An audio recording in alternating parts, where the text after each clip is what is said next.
Everyone, a very good evening to all of you. आप सभी का मोस्ट वेलकम आपके इस हरियाणा सीईटी की 20 मिनट शो वाली सीरीज के अंदर। और इसमें 4 क्लासेस मेरी साइड से हो चुकी है, इसी चैनल पर है। अगर किसी स्टूडेंट ने नहीं देखी है तो एक बार देख लीजिएगा। और इसी के साथ साथ आज इसके 5th क्लास स्टार्ट करने वाले हैं ना। मेरे ख्याल से 18वां और 19वां क्वेश्चन मैंने आपको होमवर्क में दिया था, वहीं से सेशन की शुरुआत करते हैं। अगर आप में से किसी बच्चे ने होमवर्क में किया है वो वाला क्वेश्चन तो एक बार जल्दी से कमेंट सेक्शन में बता दो कितना आंसर बना, फिर एक बार क्लास में देख लेते हैं कितना क्या कुछ रहेगा, ठीक है। इसी के साथ साथ ये मेरा टेलीग्राम है निशा मैम टेक्स्ट बुक नाम से, पीडीएफ आपको यहीं पर मिलेगी, इसको ज्वाइन कर लेना। और इसी क्लास के डिस्क्रिप्शन बॉक्स में इसका लिंक भी दिया गया है टेलीग्राम का, ठीक है। कमेंट्स में थोड़े से नहीं, बहुत ज़्यादा कम देखने वाली हूँ क्योंकि मुझे पता है सिर्फ 20 मिनट का टाइम है एंड आई विश मैं आपको मैक्सिमम से मैक्सिमम क्वेश्चन करा सकूँ, ठीक है। तो इसलिए कमेंट्स में देखने भी नहीं वाली हूँ। और तो कोई बच्चा बुरा ना माने कि मैम ने हमारे कमेंट नहीं देखे ये वो, ठीक है ना। पढ़ लेते हैं भाई, पेपर का टाइम आ रहा है। 18वां क्वेश्चन यहाँ से मैंने आपको दिया था होमवर्क के लिए। सीरीज के रूप में था, बहुत हार्ड तो नहीं था, थोड़ा सा भी दिमाग लगाया होगा तो मेरे ख्याल से बहुत सारे बच्चों ने निपटा दिया होगा। इसने साफ साफ दिया है कि 1 का स्क्वायर, 2 का, 3 का, 4 का, सब का स्क्वायर ऐसे 10 तक का, और ये 385 के बराबर है। और फिर इसने जो स्क्वायर पूछा है ना वो 2 स्क्वायर, 3, 4 स्क्वायर, मतलब एक एक छोड़ के, या मैं कहूँ इवन का स्क्वायर आपसे पूछ लिया गया है ना। थोड़ा सा सोचो, क्या मैं इसको ऐसे लिख सकती हूँ जैसे इसने दिया 2 का स्क्वायर प्लस 4 का स्क्वायर प्लस 6 का स्क्वायर, ऐसे करते करते करते 20 के स्क्वायर तक गया है। तो भाई एक बात बताओ, मैं इसमें से 2 का स्क्वायर ले सकती हूँ कॉमन? अगर 2 का स्क्वायर यहाँ से उठा लिया तो यहाँ सिर्फ 1 बचेगा, 1 का स्क्वायर। इसमें से 2 का स्क्वायर बाहर ले लिया, 2 दूनी 4 होता है तो 2 का स्क्वायर अंदर बचेगा। इसमें से 2 स्क्वायर बाहर ले लिया, 2 तिया 6 होता है, 3 का स्क्वायर अंदर बचेगा। ऐसे करते करते लास्ट मैडम 2 धाए 10 होता है तो 10 का स्क्वायर बचेगा अंदर से। इतना समझ में आ गया? इतना आ गया तो क्वेश्चन निपटा ही दिया होगा। करना क्या था? कुछ भी नहीं करना। मुझे 1 स्क्वायर, 2 स्क्वायर, ये 10 तक का स्क्वायर 385 के बराबर है, इस पूरे की जगह 385 लिख सकती हूँ। और 2 का स्क्वायर 4 के बराबर होता है, बात तो सही है। 5 चौका 20, 8 चौक 32 और 2 34, 4 तिया 12, 12 और 3 आपका 15। क्वेश्चन का करेक्ट आंसर होगा 1540, 1540, या मैं कहूं कि ऑप्शन नंबर ए आपका बिल्कुल करेक्ट है। ऐसे ही करके आए थे, ऐसे ही किया था क्या क्वेश्चन? एक बारी बता देना मुझे।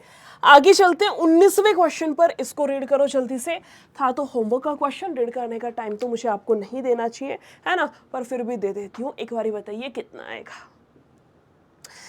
बोला गया है कि 2 मित्र हैं और एक व्यापार में इसने 30,000 है, ये ठीक है, कि 30,000 और 50,000, 2 दोस्त हैं भाई, 2 मित्र हैं, है ना। एक ने 30,000 लगाया, दूसरे वाले ने 50,000 लगाया है। वर्ष के अंत में उन्हें 16,000 रुपए का लाभ प्राप्त हुआ है। लाभ का आधा भाग उन्होंने बराबर बराबर बांटा, जबकि आधा भाग उनकी पूंजियों के अनुसार बांटा गया। प्रत्येक को कितना लाभ मिला आपको ये फाइंड आउट करना है। प्रत्येक को कितना लाभ मिला आपको ये निकालना है। पार्टनरशिप चैप्टर है ना, प्रॉफिट एंड लॉस की एक टाइप बनती है, लेकिन इतनी इंपॉर्टेंट टाइप है कि उसको अलग से एज अ चैप्टर देते थे। और यहाँ से क्वेश्चन भी आता है, चाहे आप हरियाणा सीईटी की बात कर लो, हर शिफ्ट में एक क्वेश्चन आपका डाला गया, ठीक है। और मजे की बात यह है कि सिर्फ एक ही फॉर्मूला है, 70 फॉर्मूले याद करने की जरूरत है को नहीं, है ना। सिर्फ एक फॉर्मूला है आपके पास में कि मैम निवेश की गुना समय से करा दो, निवेश की गुना आप समय से करा दो, हमारे पास प्रॉफिट यानी कि लाभ आ जाएगा। निवेश की गुना समय से करा दो, आपके पास में लाभ आ जाएगा। या मैं कह सकती हूँ profit into time investment into time करा दो, आपके पास प्रॉफिट आ जाएगा। इसी फंडे से क्वेश्चन को लगाते हैं। इसने बोला 2 व्यक्ति हैं ए और बी। ए ने कितना निवेश किया? 30,000, और बी ने कितना किया है? 50,000 किया। कोई दिक्कत नहीं है। क्या मैं इसको काट के 3 और 5 लिख दूं? क्या मैं इसकी 0 वगैरह सब काट दूं और इसको 3 और 5 के अनुपात में लिख दूं? लिख सकते हैं। अब एक बात बताओ, पूरे के पूरे क्वेश्चन में कहीं पर भी टाइम दिया है कि ए ने इतने समय के लिए किया, बी ने इतने समय के लिए, ऐसा कहीं पर कुछ दिया है? नहीं दे रखा। इसका मतलब दोनों ने बराबर समय के लिए अपना पैसा इन्वेस्ट किया है। टाइम बराबर है, टाइम को हटा दो। टाइम हटाओगे तो निवेश और लाभ में डायरेक्ट रिलेशन बच गया, यानी कि जो निवेश का अनुपात है वही इसके लाभ का भी अनुपात होगा। क्या बोला? कि जो इन्वेस्टमेंट का अनुपात है वही इसके प्रॉफिट यानी कि लाभ का भी अनुपात होगा। 3 5 बैठ बैठ गया। उसके बाद क्वेश्चन की मेन लाइन पढ़ते हैं। बोला वर्ष के अंत में 16,000 रुपए का लाभ प्राप्त हुआ है, लाभ का आधा भाग तो बराबर बराबर बांट लिया। ध्यान से सुनो इस बात को, क्या बोला इसने, देखो 16,000 का लाभ प्राप्त हुआ था, ठीक है, 16,000 का आधा, आधा कितना होगा 8,000, 8,000 तो दोनों ने आधा आधा बांट लिया कि ए ने भी 4,000 ले लिया और इसमें से बी ने भी 4,000 ले लिया, 8,000 का हिसाब खत्म। और जो बचा हुआ 8,000 है ना, ये वाला, ये जो बचा हुआ 8,000 है, ये इन्होंने बांटा जिस अनुपात में निवेश किया था, बोला ना, जबकि बाकी का आधा भाग पूंजी के अनुपात में, निवेश के अनुपात में बांट लिया, यानी कि उन्होंने 3 और 5 के भाग में बांट लिया। चाहो तो क्वेश्चन वैसे कर लो ऑप्शन से कि कौन सा ऑप्शन ऐसे है। देखो इतना तो समझ में आ रहा है ना, 16,000 रुपए का लाभ हुआ, बोला गया है आधा तो इन्होंने ऐसे ऐसे बांट लिया। अच्छा, प्रत्येक को कितना लाभ प्राप्त हुआ, टोटल निकालना है, टोटल निकालना है तो ऑप्शन से नहीं जा सकते, कर लो कोई बात नहीं। 3 और 2 टोटल कितना, 5 और 3 कितना होगा, 8 होगा। क्वेश्चन ने कितना बोला, बराबर कितना बांट रहे हैं ये लोग, 8,000 बांट रहे हैं। यहां से सोल्व करूंगी, 1 यूनिट का मान 1,000 आएगा, तो इसका समझ आ रहा है 3 यूनिट कितना होगा 3,000, और दूसरे वाले को 5 यूनिट यानी कि 5,000 मिला है। अगर बात की जाए कि ए को कितना पैसा मिला है, तो मैडम 4,000 और 3,000 7,000, ए को कितना मिलेगा 7,000 मिलेगा, और बी को कितना मिला है 4 और 5 9,000, बी को टोटल कितना मिलेगा 9,000, 7 और 9, ऑप्शन नंबर डी आपका यहां से करेक्ट होगा। फिर से रिपीट करूं या समझ आ गया, मुझे बताओ। अच्छा क्वेश्चन था, स्टार मार्क कर लेना और एक बारी दोबारा से देख लेना वीडियो को, मोटा मोटा फिर से बता देती हूँ। देखो ए और बी ने 3 और 5 के अनुपात में निवेश किया, ठीक है, टोटल इनको लाभ हुआ था 16,000 का। 16,000 में से आधा, आधा कितना होगा 8,000, वो तो इन्होंने आपस में बराबर बांट लिया, यानी कि 4-4 हजार बांट लिया। और जो बचा हुआ 8,000 है ना, वो उन्होंने बांटा जितना निवेश किया था उसी अनुपात में। टोटल कितना है 8,000, ये 5 और 3 8 होगा, 8 बराबर 8,000 की है, तो 1 यूनिट 1,000 के बराबर आएगी, यानी कि 3,000 ये 5,000 होगा। ए का टोटल कितना लाभ हो गया, 4 यहां से लिया, 3 यहां से, 7,000। और बी का टोटल कितना होगा मैडम, 4,000 यहां था, 5,000 यहां पर था, बी का टोटल 9,000 का लाभ होगा। समझ आई चीजें, एक बार कमेंट सेक्शन में मुझे बता दीजिए। और अगले क्वेश्चन पर चलते हैं, अगला रहेगा आपका यहां से 20 वाला, इसका आंसर करेंगे। ये भी आपका 2022 का आया हुआ क्वेश्चन है। हाँ जी, क्लास आपकी इसी टाइम पर होती है। यूट्यूब वाली क्लास की अगर मैं बात करूँ तो सोमवार से शुक्रवार, बाकी मैं कोशिश करूँगी आपके सैटरडे संडे में भी क्लास ले लूँ, है ना। इसी टाइम पर डेली आपकी क्लास होती है, लाइव चलती है। और इसी के साथ आपकी सैटरडे यानी कि शनिवार को सुबह 9 बजे मैराथन भी लेती हूँ, 1 घंटे या 1.5 घंटे जैसे भी मुझे टाइम मिलेगा, लेकिन शनिवार सुबह 9 बजे मैराथन भी होगी। और अभी लेटेस्ट भी मैंने सैटरडे सुबह 9 बजे मैराथन ली थी, वो भी देख लेना अगर किसी स्टूडेंट ने नहीं देखी है तो। चलो फिर क्वेश्चन पर आया जाए। बोला गया है यदि 516 रुपए हैं जो कि 3 व्यक्ति ए बी सी के अंदर इस प्रकार से बांटे हैं कि ए को बी से 25% अधिक और बी को सी से 25% कम प्राप्त हो, तो सी का हिस्सा क्या है। जब भी परसेंटेज का ये वाला क्वेश्चन आए ना कि ए को बी से, बी को सी से या सी को डी से, आगे भी बढ़ा सकते हैं, ई तक भी जाते हैं काफी बारी, तो जब भी ऐसा क्वेश्चन आए तो रिवर्स में, मतलब पीछे से शुरू करा करो। पीछे से कैसे शुरू करना है, जैसे इसने बोला 3 व्यक्ति ए बी सी, है ना, सबसे लास्ट में सी बोला है, आप सी को 100 मान लो, सी को 100 मान लो, पीछे से क्वेश्चन शुरू करो। जैसे इसने बोला है बी को सी से 25% कम मिला है, बी को सी से 25% कम मिला है, इसको 100 मिला है, 100 से 25 कम, यानी कि इसको 75 मिलेगा, ऐसे है। फिर बोला गया है क्वेश्चन में कि ए को बी से 25 अधिक मिला है, ए को बी से 25 अधिक मिला है, 75 था इसका, 75 पर 25 अधिक, या तो इसका 125% निकाल दो, है ना, या तो इसका 125% निकाल दो, या 75 का 25% निकाल के और उसमें जोड़ दो, बात एक ही है, जैसे भी मन करे कर सकते हो। क्वेश्चन पर फिर से आओ, ये कटेगा मैडम जी 3 पर, ये कटेगा 4 पर, है ना, ये बैठेगा 375 और ये जाएगा 4 है, काटना शुरू कर दे, बिल्कुल, 4 निम 36, 4 तिया 12, 4 साते 28 और 4 पांचे 20, 93.75 आएगा। कोई दिक्कत मेरे ख्याल से यहाँ तक तो नहीं आई होगी। वैसे भी कर सकते हैं, मुझे पता है बहुत सारे बच्चे सोच रहे हो कि मैम ऐसे क्यों कर रहे हो, रेशियो से करा दो, रेशियो से वो पड़ोसी बिठाने वाला जो मेथड है ना उससे भी सिखा दूंगी, एक बार ऐसे देख लो। अब क्वेश्चन ने बोला बोला क्या था कि टोटल 516 है, इनका टोटल बिठाओगे कितना आएगा, इनका टोटल बिठाओगे यहाँ से कितना आएगा मैडम, देखो 5 3 8 यहाँ से है और 9 और ये 168.75 268 हो जाएगा। 200 200 200 200 कितना है 68.75 और इसने टोटल बोला है 516 है। यहाँ से इक्वेट कर लो, कैसे इक्वेट करेंगे, एक यूनिट का मान 516 बट्टे में 268.75 होगा और इसने पूछा क्या है आपसे कि सी का हिस्सा कितना है 100 यूनिट। आपको यहाँ से कट पिटा के इस 100 यूनिट की वैल्यू निकालनी है, यहाँ से कट पिटा के इस 100 यूनिट की वैल्यू में निकालनी है। सी का मान पूछा है 100 की वैल्यू, मान लो बी का पूछ रखा होता मैं 75 से गुना कर देती, ए की वैल्यू पूछ रखी होती तो हम इससे गुना कर देते। ये आपके क्वेश्चन की सेंस बनेगी। दूसरा तरीका क्या है जो मैं आपको भी बता रही थी वो भी बता देती हूँ, देखो वो थोड़ा सा ईजी पड़ता है। ये वाला तरीका ये है कि अगर डायरेक्ट आप कर सकते हो, आपकी पकड़ अच्छी है तो इससे कर लेना, इसका नाम है मेथड नंबर 1, है ना। और जो मेथड नंबर 2 बता रही हूँ वो ये है, बहुत ज़्यादा इसमें कैलकुलेशंस नहीं होंगी। देखो इसमें 3 व्यक्ति हैं ए बी सी, ठीक है। ए को बी से 25 अधिक, अगर इसको 100 मिलेगा तो इसको 25 अधिक यानी कि 125। क्या मैं काट के 5 और 4 लिख दूं सीधा, क्या मैं सीधा 5 और 4 लिख दूं, बार बार पूछो तो नहीं कि 5 4 कहाँ से आया, है ना।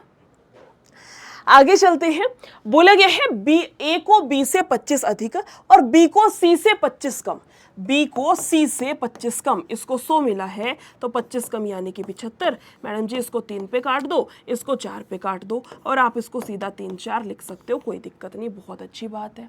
यहाँ पड़ोसी बिठा दो, ये जगह खाली है, इसके पड़ोस में 4 है, ये जगह खाली है, इसका पड़ोसी 3 है। 5 तिया 15, 4 तिया 12, 4 चौक 16, टोटल कितना होगा यहाँ से 6 5 11, 11 और 2 13 होगा, है ना। ये बैठेगा 43 और ये कह रहा है 516 के बराबर है। भाई साहब 12 पे जाएगा, 12 तिया 36, 12 चौक 48, हाँ जी, कितने पर कटेगा 12 पर। एक यूनिट का मान कितना है 12 है।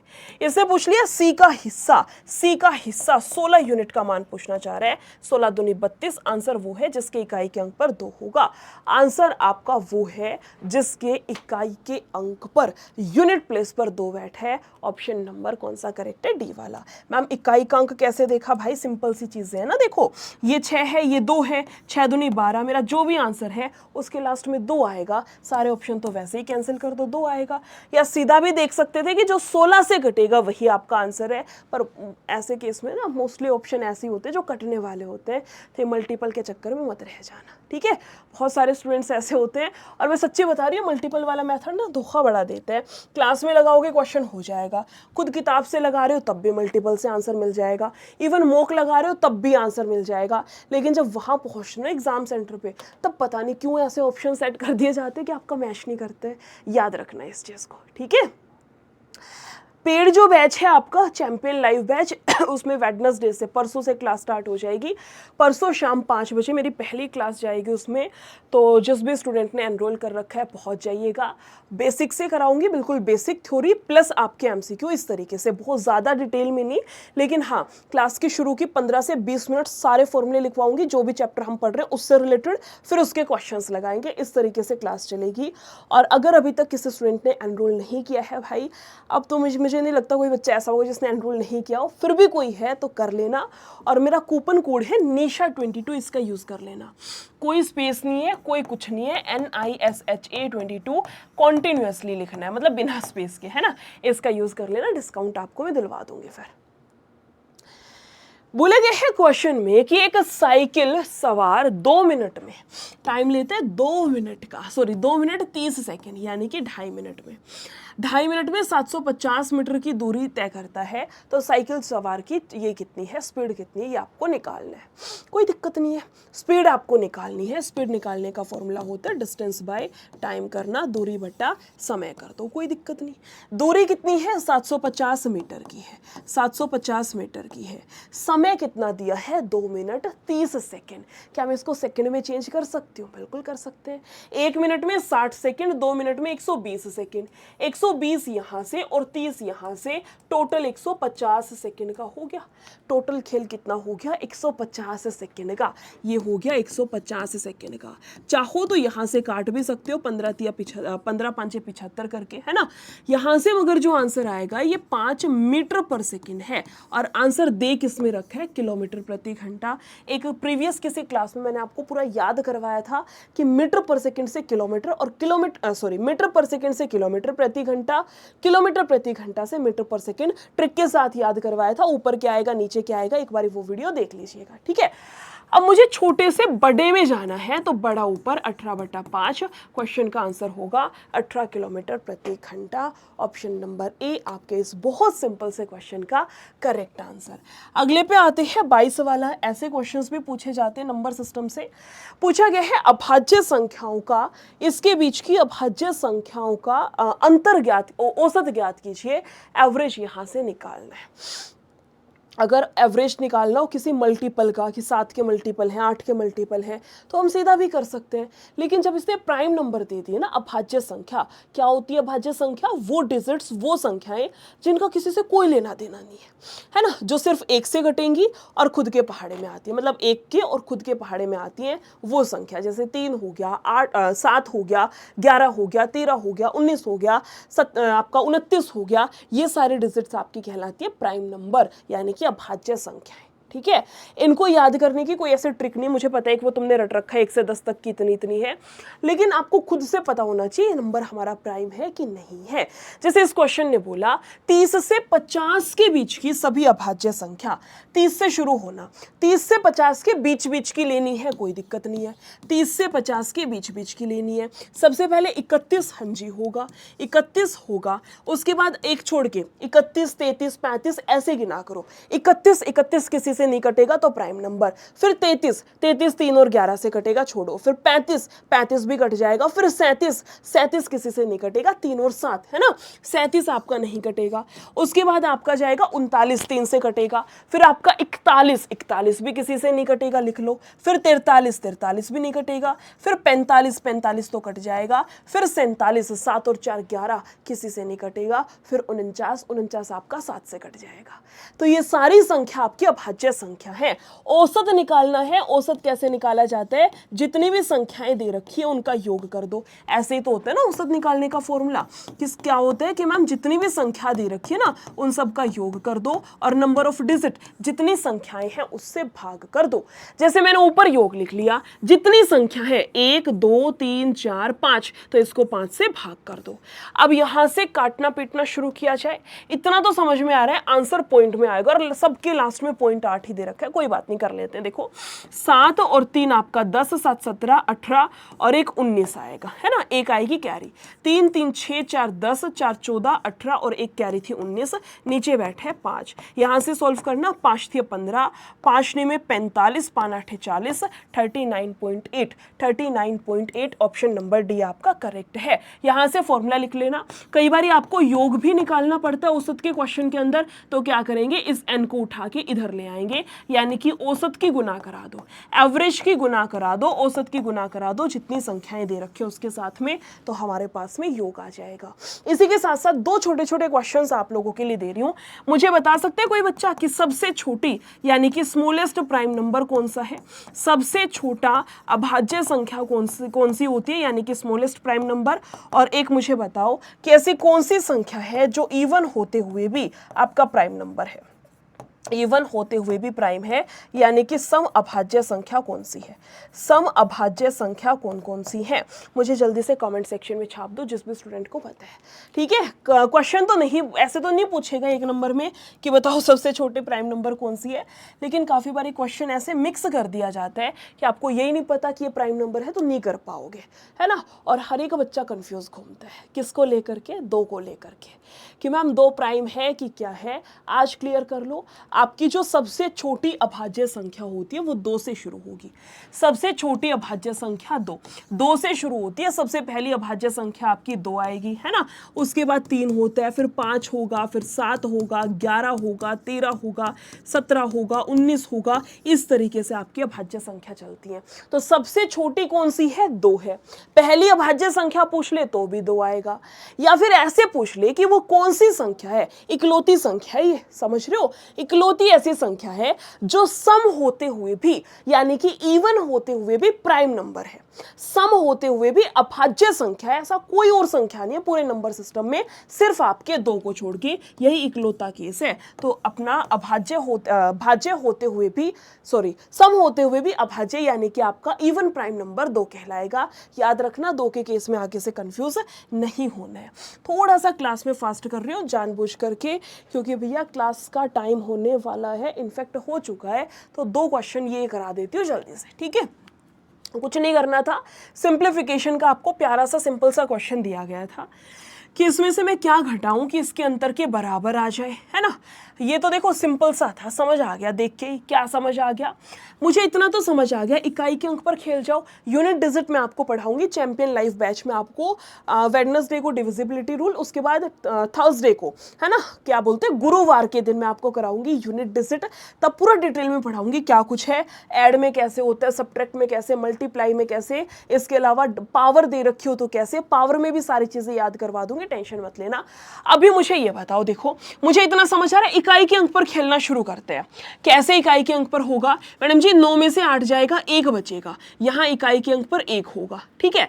इसको x मान लो, ये x उठ के उधर जाएगा, 1 इधर आएगा, यानी कि मैं 7 में से, अगर यहां पर ध्यान से सुनना, 9 में से 8 जाएगा, 1 आएगा, है ना, और ये x उठ के उधर जाएगा, यानी कि 7 में से मुझे 1 घटाना पड़ेगा। 7 में से 1 घटाऊंगी तो 6 आएगा, इकाई के अंक पर 6 आएगा। तो इन दोनों में से कोई ना कोई आंसर है। अब क्या किया जाए?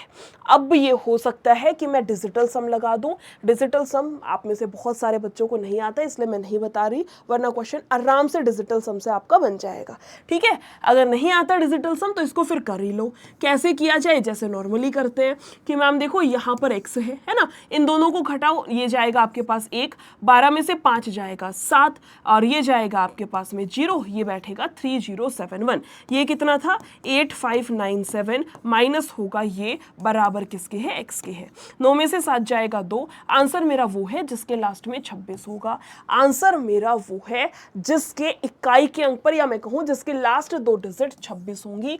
लास्ट क्वेश्चन आज की क्लास का फटाफट से कर लेते हैं, थोड़ा सा जल्दी करते हैं, ठीक है। होमवर्क दे दूं? देखो, बोला गया है एक साइकिल सवार है जो 750 मीटर की दूरी को 2 मिनट 30 सेकंड में तय करता है। साइकिल की गति क्या है? किलोमीटर प्रति घंटा। ये अभी कराया था मैंने, वही है 18 किलोमीटर प्रति घंटे। रिपीटेड क्वेश्चन है, ठीक है। अगले पर आते हैं, अगला रहेगा 25 वाला। ये आपका होमवर्क क्वेश्चन है, ट्राई जरूर करना है आप सभी को।